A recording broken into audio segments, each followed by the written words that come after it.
स्थित प्रज्ञः स तु झेयः शांत चित्तो जितेन्द्रियः सुख दुःखे समो धीरः कर्म बंध विवर्जितः। आखिर स्थिर बुद्धि वाला मनुष्य कौन है? यह प्रश्न युगों से अध्यात्म जगत में सबसे बड़ा रहस्य बना हुआ है। क्या स्थिर बुद्धि वाला व्यक्ति वही है जो ध्यान और तपस्या में लीन रहता है, या फिर वह व्यक्ति जो जीवन के उतार चढ़ाव में अविचल बना रहता है? श्रीमद् भागवत गीता में भगवान श्री कृष्ण ने अर्जुन को इस प्रश्न का उत्तर दिया है।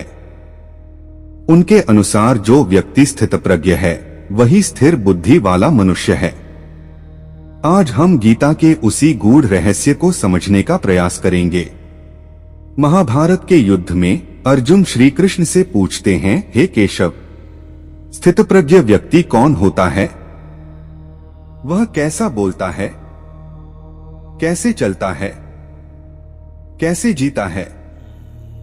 श्री कृष्ण कहते हैं, हे पार्थ, जो व्यक्ति स्वयं को जानता है, जो आत्मा के स्वरूप को पहचान चुका है, वही स्थितप्रज्ञ है।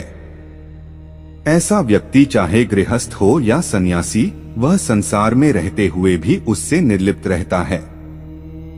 उसकी बुद्धि स्थिर होती है, वह मोहमाया से परे होता है।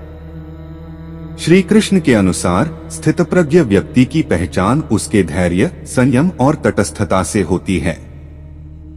वह जानता है कि वह शरीर नहीं अपितु परमात्मा का अंश मात्र है।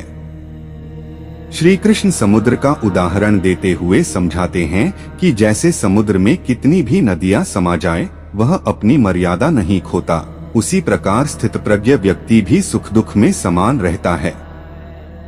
उसे भौतिक उपलब्धियां विचलित नहीं कर सकती। मायावी संसार में हम कर्ता भाव से जुड़े रहते हैं।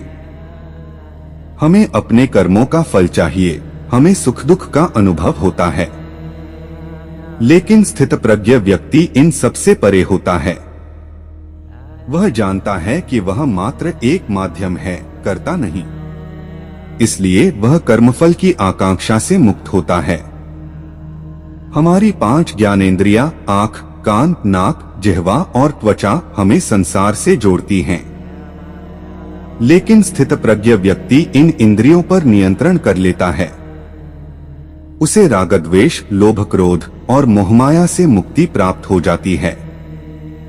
वह किसी से न घृणा करता है, न किसी से विशेष आसक्ति रखता है। श्रीमद् भागवत गीता न केवल अर्जुन के लिए बल्कि हम सभी के लिए एक मार्गदर्शन है। जब हम इसे पढ़ते और मनन करते हैं तो हमें समझ में आता है कि स्थितप्रज्ञ बनने का अर्थ केवल संन्यास लेना नहीं, बल्कि अपने भीतर शांति और संतुलन बनाए रखना है।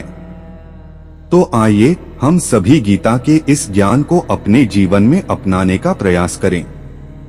स्वयं को कर्ता भाव से मुक्त कर निष्काम भाव से कर्म करें और स्थितप्रज्ञ बनने की ओर अग्रसर हों। यही गीता का सार है, यही आत्मज्ञान का मार्ग है।